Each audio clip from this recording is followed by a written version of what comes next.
Hola, ¿qué tal? Bienvenidos a su curso de cálculo vectorial. En este video vamos a platicar sobre las componentes de la aceleración asociadas al vector aceleración y de una función vectorial a través de la curva plana y según sea la función definida, según sea la función vectorial definida. Para esto vamos a comentar primero que vamos a estar trabajando una función vectorial de dos componentes para hacer nuestro análisis más sencillo. Ya la expresión que obtengamos al final pues, puede ser perfectamente trasladada a una función vectorial de tres componentes. El objetivo es simplemente encontrar su definición en la parte simbólica. Y también pues vamos a hacer un pequeño análisis de los vectores involucrados a la curva dada por la función vectorial. Muy bien, entonces comenzando, nosotros vamos a tener definida lo que es nuestra función vectorial. Como se dijo, va a ser una función de dos componentes, f de t en dirección de y g de t en dirección de j. Si nosotros graficáramos dicha función vectorial, que en este caso representaría la posición, tendríamos lo que sería un marco de referencia y que del origen, supongamos que aquí está el origen de ese marco de referencia a el punto indicado, ¿sí? Estaríamos trazando precisamente un vector del origen a ese punto que terminaría o que se encontraría, más bien dicho, en nuestra curva plana, ¿sí? Dado por nuestra gráfica, en este caso de forma discontinua.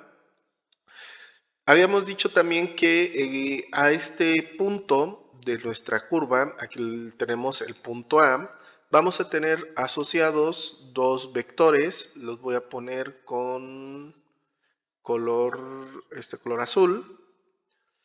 Tenemos entonces el vector tangente, ¿sí? Y el vector normal. Podemos observar que estos dos vectores pues crean una especie de submarco para un vector, específicamente el vector aceleración, que va desde el punto A hasta este otro punto, denotado simplemente con la letra A minúscula. Si nosotros realizamos precisamente la proyección de ese vector aceleración sobre los vectores unitarios, o sea, sobre el vector tangente unitario o el vector normal unitario, vamos a obtener otros dos vectores, el vector aceleración, ¿sí? Conocido o definido como el vector aceleración tangencial, y el vector aceleración normal. Aquí es importante recordar, ¿sí? Cómo se obtiene precisamente vectores a través de la proyección. Para esto pues, les voy a dejar en la descripción un pequeño video donde se explica precisamente la proyección de vectores. Es un tema que en este curso de cálculo vectorial pues ya abordamos, ya lo estuvimos platicando, ¿sí? Muy bien, entonces retomando esta partecita, vamos a hacer pues entonces nuestro pequeño análisis. Como habíamos dicho, el vector, voy a comenzar con definiendo el vector aceleración tangencial. Entonces nuestro vector aceleración tangencial lo voy a denotar de esta manera, a subíndice t en función de t, ¿sí? Y va a ser la proyección de nuestro vector aceleración sobre el vector tangente unitario. Eso quiere decir que lo podemos reescribir como el producto punto entre los dos vectores o involucrados, o sea, el vector tangente unitario y el vector aceleración. Esto dividido entre la magnitud de nuestro vector tangente, multiplicado todo esto, no hay que olvidar que toda esta expresión va a ser la constante, una constante de proporcionalidad, que multiplica al vector tangente unitario.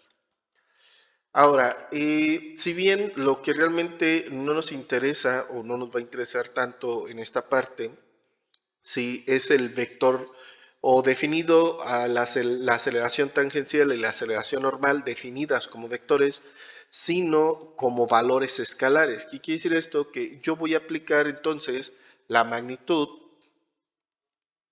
para encontrar la aceleración tangencial. Entonces, la magnitud de la aceleración tangencial pues es la aceleración tangencial. O sea que sería la magnitud de esta expresión, o sea, el producto punto de mis dos vectores.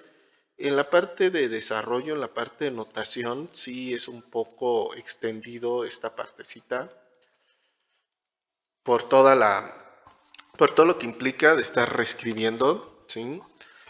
No, esto lo comento pues para que no estén conscientes de si es un poco tedioso el desarrollo. Muy bien, dicho esto, entonces vamos a aplicar propiedades del valor de la magnitud que son similares a las propiedades del valor absoluto. ¿Qué quiere decir esto? Bueno, yo tengo tres términos, tengo el numerador del coeficiente, el denominador y el vector tangencial. Entonces aplicaríamos esta propiedad y tendríamos el valor absoluto del producto punto entre el valor absoluto de la bueno, sí le voy a llamar valor absoluto, o bueno, quedaría en este caso como magnitud, y tendríamos la magnitud de nuestro vector tangente, pues simplemente lo voy a dejar como la magnitud por la magnitud del vector tangente. ¿Qué es lo que ocurre aquí? Pues podemos observar que tenemos el mismo término constante, bueno, entre comillas, o más dicho, el mismo término escalar, y se anularían. Y nos quedaría directamente lo que es la magnitud del producto punto entre los vectores. Ya no lo voy a reescribir como la magnitud, sino como el valor absoluto. ¿Por qué lo estoy reescribiendo como el valor absoluto? Porque no hay que olvidar que si yo realizo el producto punto entre dos vectores, como resultado no voy a obtener un vector, sino un término escalar. Entonces yo por ese simple hecho no puedo decir que va a ser la magnitud de ese término escalar, o lo puedo reescribir, lo puedo reescribir como valor absoluto, ¿sí? O me puedo referir a él como valor absoluto. Muy bien, entonces llegado a este punto vamos a reescribir ahora el vector tangencial como en su momento lo habíamos definido también en videos anteriores, que es el vector R' entre su magnitud. Entonces nos quedaría el valor absoluto del vector R' entre su magnitud producto punto de la aceleración va a ser la segunda derivada, o sea, R' del vector posición con respecto al parámetro t, que comúnmente pues, se hace referencia al tiempo. Entonces sería R'B'. Y cerramos. Aplicando propiedades del producto punto, lo podemos reescribir como el R' producto punto con R'B' entre la magnitud de R'. Y ahora sí, volvemos a aplicar, en este caso tenemos el cociente de dos términos, una vez más, este sería el producto punto entre dos vectores, el vector R' y el vector R'B', que como resultado pues tendríamos un término escalar, y en el denominador tenemos otro término escalar, entonces todo es un término escalar, y por tanto la aceleración tangencial, ¿sí?, aplicando las propiedades del valor absoluto, quedaría el valor absoluto del producto punto de R' con R'B' entre el valor absoluto de la magnitud de R', pues sigue siendo la magnitud de R'. Y así quedaría entonces definido nuestro vector aceleración tangencial. Perdón, no el vector, sino la aceleración tangencial, así quedaría definida, no como vector, ¿vale? Ya que si lo queremos convertir en un vector, pues simplemente lo multiplicamos, ¿sí?, este término, ¿sí?, lo vamos a multiplicar por el vector tangente. Entonces lo voy a reescribir, nuestro vector tangente unitario. Y en este caso, bueno, así quedaría. Entonces no hay que olvidar que esto pues es un término escalar, ¿sí?, y tendríamos que estaría multiplicando a nuestro vector, ¿vale? Muy bien.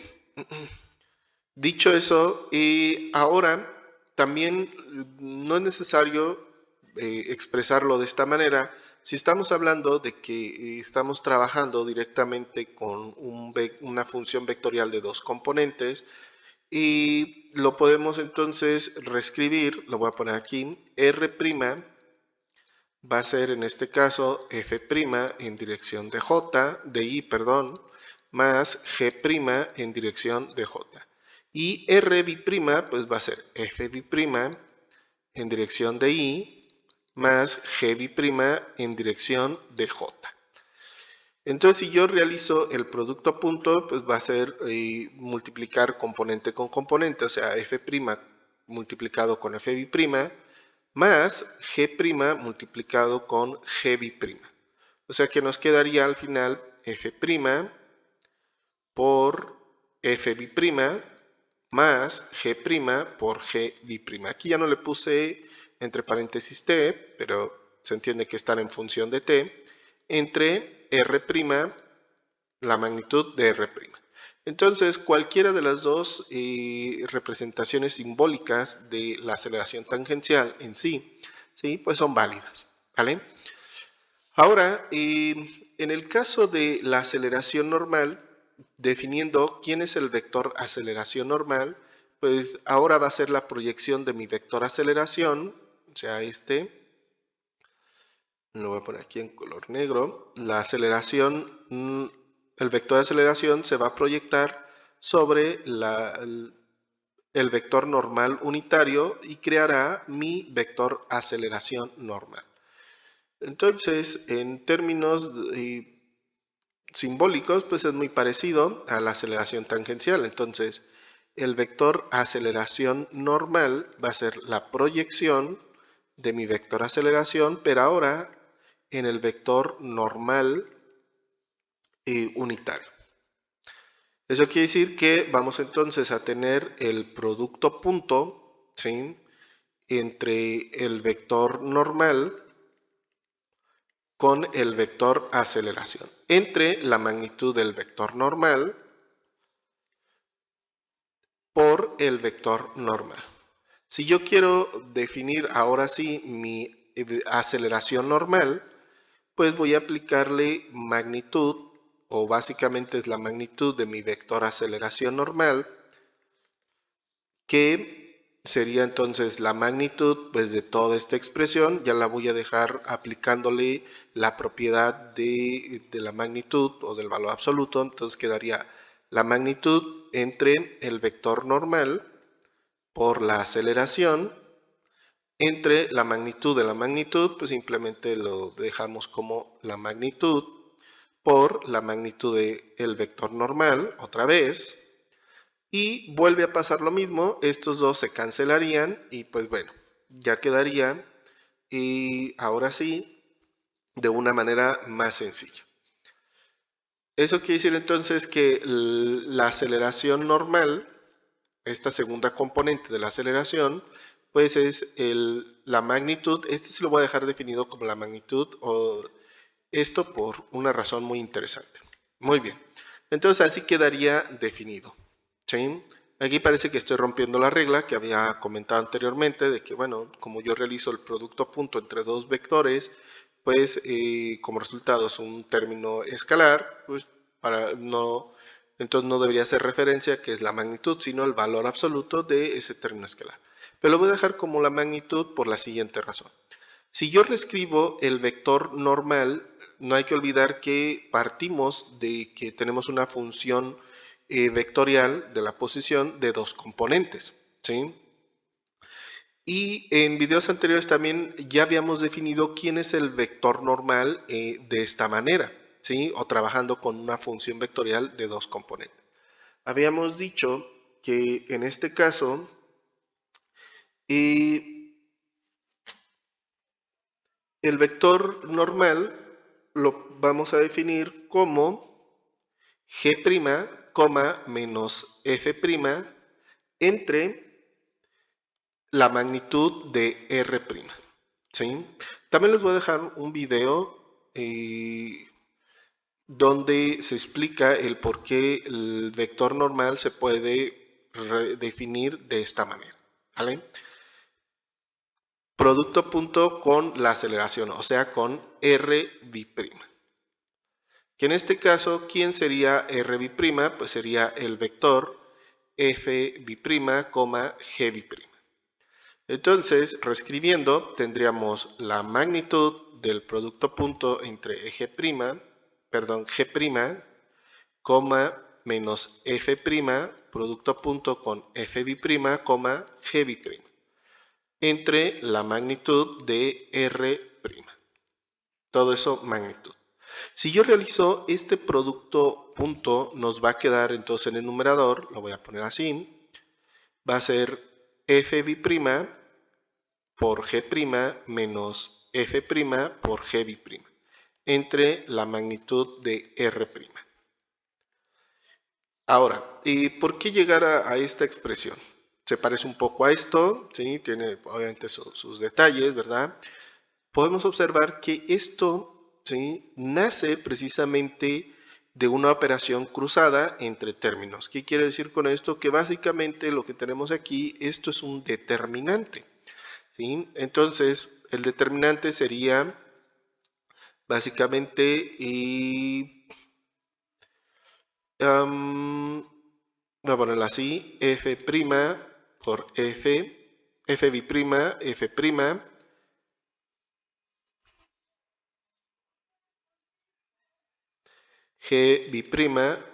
g', ese sería el determinante, magnitud de todo eso, entre la magnitud de r'.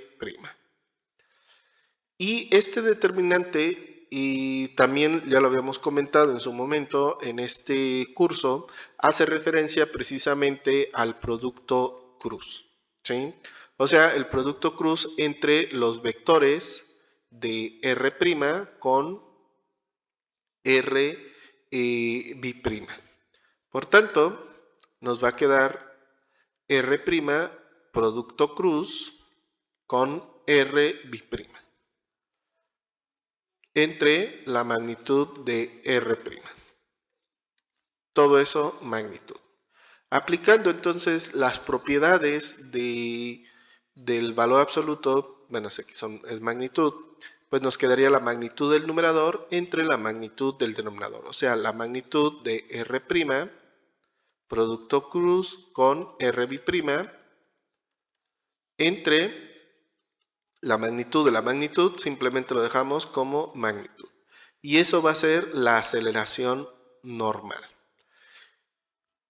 O también, como habíamos dicho, lo podemos dejar definido de esta otra manera, que sería el valor absoluto de f' g' menos f' g' sobre la magnitud de r'. Cualquiera también de las dos definiciones son correctas. No hay que olvidar esto para cuando estamos hablando de una función vectorial de dos componentes. A veces utilizar esta expresión pues es más sencillo que esto otro. Aquí pues bueno, ya depende de cada quien cómo lo utilice. Claro que si ya estamos trabajando con una función vectorial de tres componentes, pues es la primera definición, esta primer símbolo, que es el que sí tenemos que trabajar, sí o sí. Este pues ya no nos serviría, ¿sí? Pero bueno, como dijimos, estamos ahorita definiéndolo a través de una función vectorial de dos componentes. Una vez más, si es de dos componentes, podemos utilizar perfectamente esta segunda definición. Muy bien, también comentar otro detalle. Esta sería una manera de argumentar precisamente la aceleración normal para que quede ya expresada al final de esta manera, ¿sí? Hay otras maneras también más analíticas, es verdad, para definir la aceleración normal, ¿vale? Y también hay otras maneras de definir cada una de ellas, o sea, la aceleración tangencial, la aceleración normal, no como vector, sino como término escalar, ¿vale? Si yo lo quisiera representar como un vector, una vez más, pues sería este término, o sea, la aceleración normal como vector sería este término escalar, o sea, la magnitud del producto cruz, ¿sí? Entre la magnitud de R' por el vector normal unitario, ¿vale? Ese sería como vector. Y aquí pues pido un poco de disculpas y sí que soy muy insidioso porque, bueno, la experiencia y como docente, ¿verdad? Pues entiendo que pues me ha hecho ver pues que y entender que no es fácil a veces entender esto, a veces uno con ciertas ideas, una cosa pues es un término escalar, el otro es un vector, ¿sí? Que tiene pues más elementos asociados a él y, y a veces la primera vez que lo vemos como alumno pues no nos deja o no nos cuadra, ¿sí? Porque está hablando de la aceleración tangencial, luego lo habla como vector, que no es lo mismo. No, no son lo mismo, ¿sí? Tanto como definición y como expresión simbólica, pues son totalmente diferentes, ¿verdad? Pero bueno, ahora sí. Y en el siguiente video, pues vamos a tener tenemos una pequeña animación de una función vectorial definida. Estos serán sus dos componentes. Aquí la tenemos. La primera es 2t en dirección de y, la segunda es 2 más 3t menos t cuadrada en j. Vamos a visualizar los vectores unitarios asociados a la curva según esta función vectorial, ¿vale? Podemos observar que perfectamente están a 90 grados cada uno de ellos. También nos generan, para visualizar el vector aceleración, en este caso de la parábola, la aceleración siempre apunta hacia abajo y es constante, no cambia su magnitud. Siguiente, nos muestran la aceleración tangencial, en este caso como vector, ¿sí? Y vemos que pues, la aceleración tangencial pues, siempre está en dirección de de la tangente unitaria. Siguiente, la aceleración normal. Y vemos cómo precisamente tenemos la aceleración y sus dos componentes, ¿vale? Utilizando precisamente como barco los vectores unitarios. Vamos a cambiar la expresión, en este caso, para que vean cómo se debería visualizar precisamente las componentes, no solamente el vector aceleración, sino también sus componentes, ¿vale? Aquí una vez más tenemos los vectores unitarios, ¿sí? En este caso de un perfil dado por la función coseno. Tenemos la aceleración asociada a ese movimiento dado por la expresión coseno. Como pueden observar, también siempre es vertical. Aquí nos acercamos un poco más para visualizar el vector aceleración y la aceleración tangencial. Aquí el problema es que, como podemos observar, la aceleración tangencial es muy pequeña, la aceleración normal no tanto, ¿vale? Pero siempre se crea precisamente, pues a través del marco de los vectores unitarios, pues podemos observar las componentes de la aceleración en nuestro movimiento. Y una última expresión, vamos a poner un logaritmo de t. Una vez más, vamos a visualizar primeramente los vectores unitarios, ¿sí? Asociadas al movimiento del logaritmo natural. Después tenemos la aceleración. Observen algo interesante aquí con la aceleración. Es que para valores cercanos a cero, la aceleración se hace muy grande. Y a medida que se va alejando de cero, la aceleración se hace muy pequeña, es más tiende a cero, ¿vale? Y le ocurre lo mismo pues a sus componentes prácticamente, ¿no? A la aceleración tangencial y la aceleración normal. Muy bien, pues eso sería todo por este video. Espero que se les haya hecho interesante, que haya quedado claro y quiénes son las componentes de la aceleración, ¿sí? Obtenidas a través del marco de los vectores unitarios, o sea, el vector tangente y normal unitarios. También pues el proceso analítico para determinar cada uno de ellos, bueno, el segundo no tan analítico, ¿verdad? ¿Sí? Pero, y también pues la pequeña animación que nos muestra la aceleración y sus componentes para diferentes casos. Pues espero que haya quedado claro, les deseo un gran aprendizaje y espero verlos en próximos videos. Hasta luego.